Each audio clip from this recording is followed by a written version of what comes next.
Hi, it's Ricky Emotional Times here once again, and we're here at Dead of Winter in the third chapter of the Trilogy. January 30th and 31st of January here in Glasgow Ivory Blacks. Absolutely brilliant venue, brilliant staff, and yeah, brilliant bands until you guys came along and went on stage.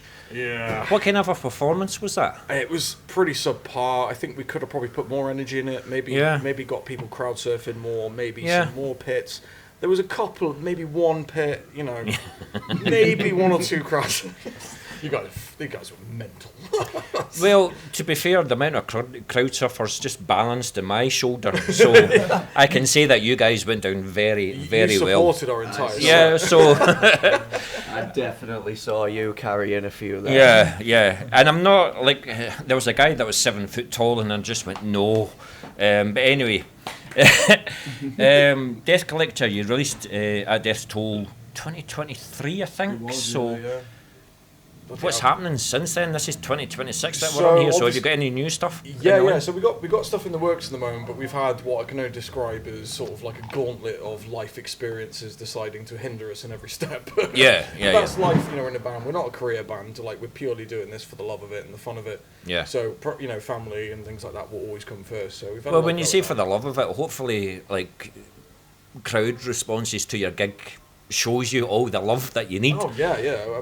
We were thriving. That's all. I mean, because at the end of the day, we have a very like DIY punk aesthetic to our vibe and the way we function. Like, we rehearse once before the show. Last time we played together.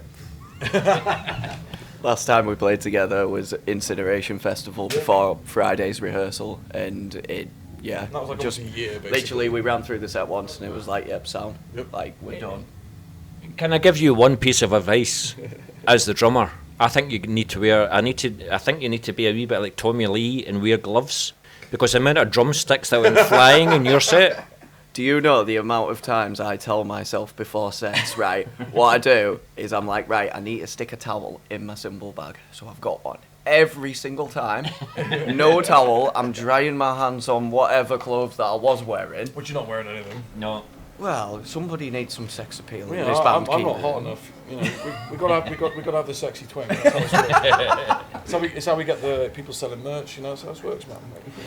But with you guys in Death Collector, then, like I said, it's been a couple of years since the last release. Rich, are you contributing to Death Collector? Is it Lee, or is it Mick, or is it everybody? I've got a few bits. I mean, it's the problem I find is like deciding what belongs to which band, you know, because potentially, I mean, that's with Austerium as well. I mean, there's sort of talk about doing something new there, so it's like there could be something there. So it's like, which hat am I wearing? Yeah. But they're all really different bands, I think, from each other. So. 100%. Yeah. But do you sometimes sit down at night and say, right, I'm going to do Malediction songs, and then you play a riff and you went, wait a minute, that's Death Collector, or that's Austerium? There's some stuff like that. Yeah. So the answer that I've had from another guitarist who will remain nameless, Mr. Fairfax, he says he just puts it down to tuning. So if you're gonna create songs for Malediction, it's all to do with the tuning. You're not going to have a Death Collector riff. The problem is that Austerium and Malediction are both B standard, and Death Collector's is B flat. Yeah. So it's only one semitone different anyway, so it's not going to make a huge difference, is it? And I'm the drummer. Well, it's B flat and A sharp. Okay, I know nothing. I'm a vocalist. I knew that. It's called relative tuning. I was like, I have a moment to seem like I know what I'm doing.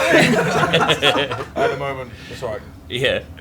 But what I saw for the second time today, and unfortunately for you, is Rich speeding up the rest of the musicians. Yeah. What?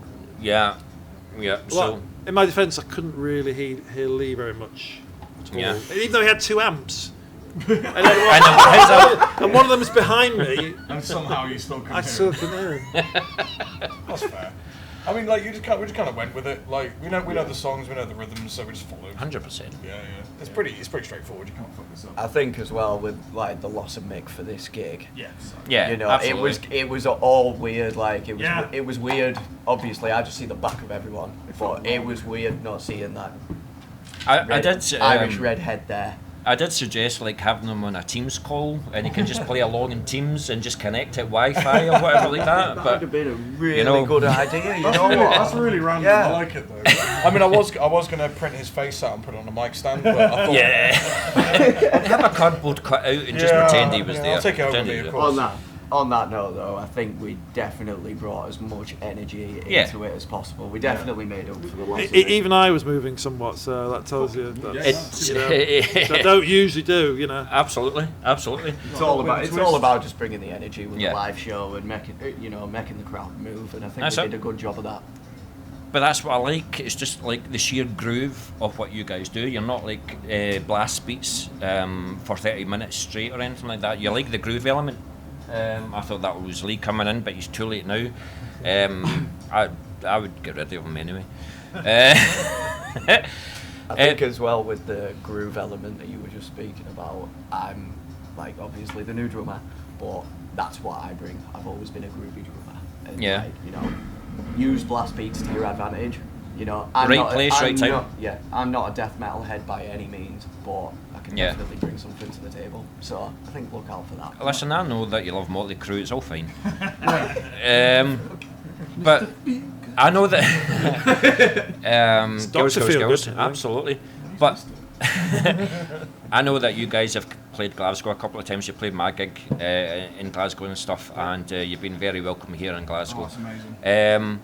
But what I love, what the Two Kennys have done is they maybe bring bands that aren't heard of as much, and it takes time to warm up to the bands. But for the last 3 or 4 songs that you guys played, I was just like, my right shoulder is going to kill me for the rest of the night carrying it. But it must be the best feeling in the world to just seeing people react. Incredible. It's the one that I was like trying to like toss in my head while doing the like vocals and stuff, and I'm there like, that's about 20 crowd surfers, I think.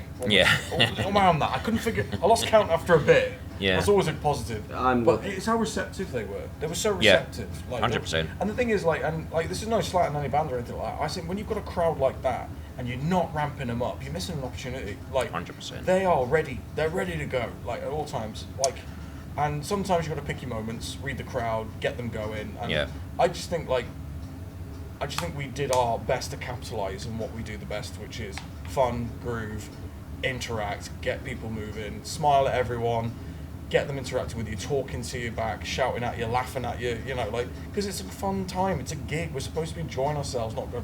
I take it personally when you laugh at me, but never mind. But yeah, I wish you guys all the success in Death Collector. Do you have any other gigs coming up, or is anything confirmed? Are you just busy writing and getting that done first? Yeah, so we're writing, but we've got Grind After Death Fest in Bolton. Yeah.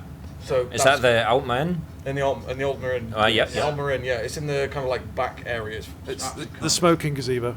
Smoking gazebo in the beer garden. Yeah, but it is good though. It's good. Stage made out of pallets. Yeah, no, literally. Yes, it is. Perfect. It's DIY as you can get. It's fantastic. Yeah, it's good. It is good though. I played it. That's kind of a hometown show for me now because I've just recently moved to Manchester. Yeah, of course. Yeah. So can't wait for it. Yeah. So they've got Hideous Divinity headlining it. Oh yes. Fucking love that band. Yeah, good. Fucking Italian bands. I tell you, man. Like I don't know what the hell's going on in Italy at the moment, but amazing. Italy is like it. For like death metal right now. Yeah. I mean, it's weird because like apart from Scotland, I'm taking a wee bit offence to that comment. It, though. Yeah, like it is. Like I mean, you got Coffin Lodge, Penny Coffin, fucking and BrainBath, and Scordatura, like absolutely so many good death metal bands in Scotland. Yeah, like really top shelf stuff as well. So, all good in the hood. You're the whitest person to say that. All good in the hood. All right. But yeah, very much looking to see what you guys do next. Whenever you've got a decent sounding MP3, give it to me as a wee taster as to what's going to be happening next with Death Collector, because there's a legacy there. It started off as a legacy, but you guys are continuing the legacy and you're growing arms and legs with it. So keep on doing what you're doing, and we'll see what you guys do next. And come back over the wall. I know the wall's about 1 foot tall, but I'm sure you can climb over it and come back to Scotland. Well, like I say, life kind of slowed us down for the past year, but we are back on track. Good. We're back on track. Things are looking better now.